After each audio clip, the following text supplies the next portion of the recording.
understand change is inevitable. We all are for change. We are all. And I come from a state which is for reforms. So we are never against reforms. It's the way they are administered and done is what our objection is to.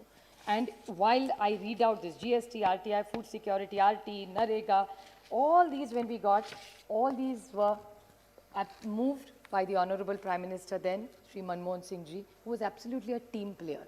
It went through the standing committee. Every stakeholder was invited. Feedback was taken, and only then all these laws were made. I would like to talk about a U-turn for this government. NREGA, it's on record, and if they would like to place it, I would be happy to get you documents, where the present Honorable Prime Minister has not spoken as well as about he speaks on NREGA today.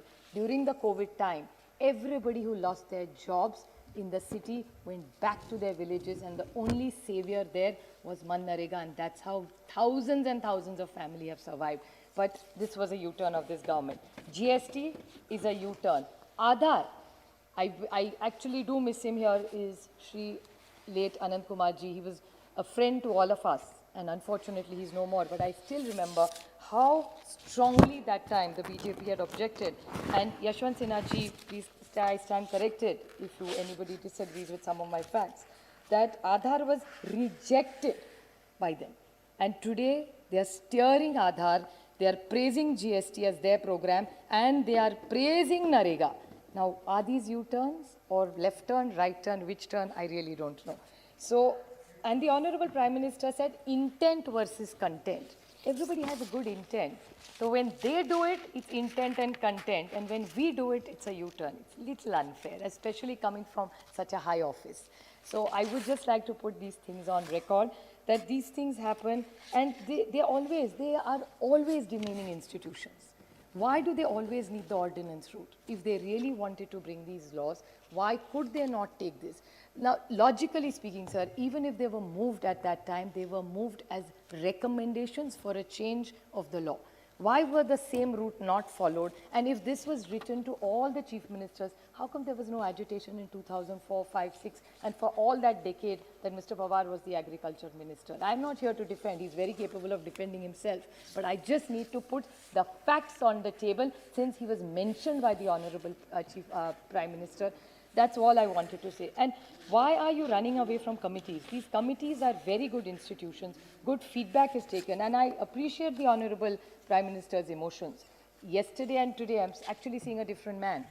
Leadership is about vulnerability. And he showed he was vulnerable yesterday and today. I wish there was continuity in this, and he showed the same vulnerability. He should open his arms, call the farmers and Mr. Tikait to his house for tea, and why not resolve it? If you can't resolve it that way, call the political leaders. If he feels there are politicians involved, why not call them? If there's a will, there's a way. So if he really wants to work around the farmers, let's stop this conflict, because this entire country and the global situation, it's not helping any of us with any aberration like this, especially the farmer, I think, who feeds us. So I think I want to put this on the table, and now I will come back on another U-turn. Since Dayanidhi Maran extensively talked about the vaccine, I would like to put that U-turn. It just occurred to me. The U-turn was the Honorable Nirmala Sitharaman Ji. If I stand corrected, she went to Bihar for the manifesto of the BJP. And she promised at that they would give free vaccination in Bihar. I'm sure the vaccination has started. I'll be very happy if I get the details about the free vaccination that the government is doing in Bihar in her reply. It will be much appreciated, because if you're doing it in Bihar, why not in Maharashtra? We also need it, and I'm so happy. So if there must be some subsidy going there, no? So is your government doing it? You all have started. Are you putting this on the record that you all have started free? Yeah, so are you doing it because you're a part of the government, if I understand right? So are you, no, your minister is saying he's doing it, so please put it on record if he's sure. Mr. Reddy is confirming that is, so if you're doing it, I'll be very happy if you can share. It's your government, no? It's your allies, you all are forming the government. Please. Maharashtra government be happy to do it if you give us money. I'll tell you why. And if you're going to give us money, I'll tell you how we can do it. In a minute, I'll give you the solution. Since you're the finance minister, you understand finance better than me. Please continue. So I will definitely bring that to your notice. Now there are 2 points I need to bring to the notice of this government.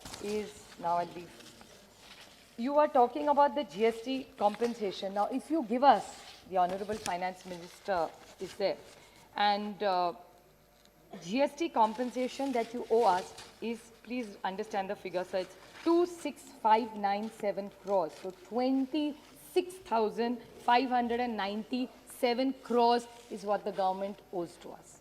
So now, if you give us that money, we'll be happy to give the free vaccine. So if you give us this money, all our social sector programs are stuck because this compensation hasn't come. But I do like to give one thing to your notice, which is the difference between the finance minister, not you, the finance minister of cabinet, vis-a-vis our finance minister of Maharashtra. There's one huge contrast in this, that this finance minister of India has taken 12 crores from every MP without even asking us. It was mulled. They just took it away from us. And today, everybody who asks us कि भैया हमें MP lead चाहिए, वो तो मोदी जी ले गए MP lads कहाँ से दे, 2.5 साल के लिए तो कुछ नहीं कर पाएंगे हम. And exactly opposite in the state, no MLA from all the 4 parties. This is the difference between Finance Minister of India and Finance Minister of Maharashtra. Finance Minister of Maharashtra has made sure every MLA, including from the opposition, gets 5 crores every year. No cut. 2 bhi diya, uske upar se 3 crore bhi diya. So they are giving 5. So obviously they are doing something right, considering GST is not coming, but they are managing something well.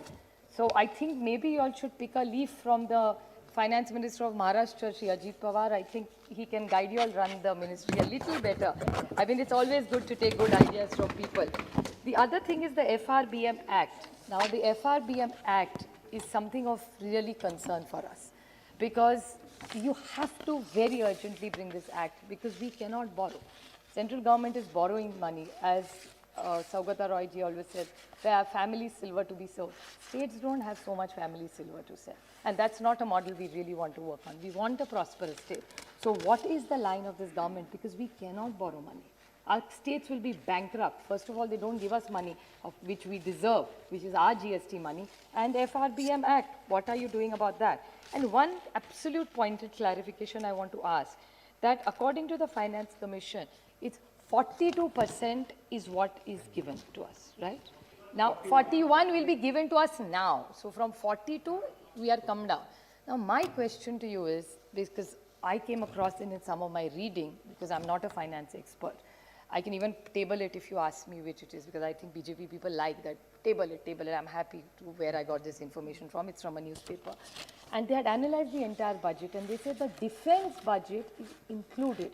So does that mean the states are going to pay also for the defense? Then we will come down to 30 or 35%. So if you could kindly clarify. I'm not a finance expert, so maybe you could clarify to us. So you will not give us our GST money, this FRBM Act, so we cannot borrow, and we have to pay for the defense of this country. Then what are the states left to it? And this is what you talk about cooperative federalism. Is this where we really stand? Is this how the states are going to work? Or is there a Raja game plan where the states will be so weak that they'll be completely dependent on you? So I really don't know what this government is thinking about. Want to say about it? So I really need to know what it is. Another U-turn of this government is the PMC bank issue. Now the PMC bank issue, you got a Banking Regulation Act. And I remember, I quote the Honorable Finance Minister, she promised me on the floor of this house that she will help the PMC bank, and that's why she has got this regulation, just to help PMC banks. Nothing has happened about it. They've got 2 banks which they are helping, but PMC bank, which is very unfair. These are poor people struggling. This is their own hard-earned money, and this government is doing nothing, and I'm putting it on the record that they had got this change in this law, but they've done nothing for it. So this is another U-turn for them. About non-performing assets, jobs, every time, which I think Arvind Sawantji extensively talked about. IBC, what have you achieved by it? Even in my speech that time I had said, liquidation is not the solution, resolution. Let's try and make them run better. Get professional help and run them effectively. So this is another thing which I need a clarification, because according to the minister's reply in Lok Sabha, it says 55% of the money is not recovered and given as a haircut to NPA banks. How much money through this has got, it's lost. So I don't know why are you going constantly by this liquidation route. Mudra loans. Now, Mudra loans, there is so much mixed reaction. So I really don't know what the truth this government is saying. They were for 1920, 2021, there's no data available. Whatever questions were asked were only up to 19. So why is no data coming after that? Non-utilization of cess revenue, another way to ill-treat the states. You collect all the cess, nothing comes to us. Now there's a new agriculture cess. That also won't come to us. So, and the CAG has not flattered this government at all about the cess that is collected. Lakhs, let me give you the exact number. It's a question to Anurag Thakurji by Ms. Ramya Haridas, in which he has said that the entire cess is not even spent. And the CAG report says that whatever monies have come, according to the CAG, more than 2 minutes, last 2 minutes. Please come. More than rupees 2.18 lakh crores collected by central government as cess for specific purposes as education, sanitation, infrastructure has either not fully been transferred to the dedicated fund or remains unutilized. This is what the CAG is saying. So I think you owe it to the states. You don't even give it to the states. You also don't use it. So where is the money going? There is absolutely, you talk about transparency, and the Honorable Prime Minister talked about it. Talking about health, or talking about, you talked about health. Yesterday, Prakash Zavadekar ji, I think Tejasvi Surya is in the house. It was his question that he asked. And Honorable Prakash Zavadekar ji answered, and he said, oh, it's a continuous process. Monies will keep coming. There's nothing in the budget. And he said 600 crores is more than enough for students' education, online education. How much money really went, even to JNK? There was no 4G available, so how did the kids study? So 600 crores is clearly not enough. I think all of us are aware that this online education, and in your government's new education policy emphasizes on doubling the government's expenditure for education. You have reduced it. You haven't doubled it. So whether it goes about healthcare, I won't take too much time and repeat any of my points, be it nutrition. One last point I will want to bring to the notice of this government, which also my colleague Krishna brought to my notice. He says the NBFCs, there are online organizations which reach out to you to give loans. This is a real serious issue. It's not really only about the budget. And there is something called cashbean.in, which pop up on your mobile phone, and you can get a loan. That time they don't tell you what the loan is, and then they harass you, and now there is no regulation for this NBFC. So what is this government going to do about this? And these pop-ups are going to come, repayments, and they have the company size. I am not concerned about what the name of the company. There may be many companies. It's not a personal thing at all. But doesn't the RBI regulate this? And the company size has become 1,300 crores in 1 year. It's unheard of. I don't see anybody growing at this rate except the pharmaceuticals in the last 1 year. So I request the Honorable Finance Minister to look into these NBFCs which are coming.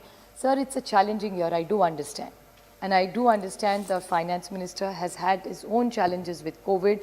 They are trying to make it as positive and happy as it is, but the situation on the ground is exceptionally grim. Be it the farmers' issue, be the unemployment. I urge this government to get its act together, put in the right policies in place, take all political parties in confidence, and I'm sure we can lead this nation to being one of the most robust growth nations in this country, in the world. Thank you. Thank you. Honorable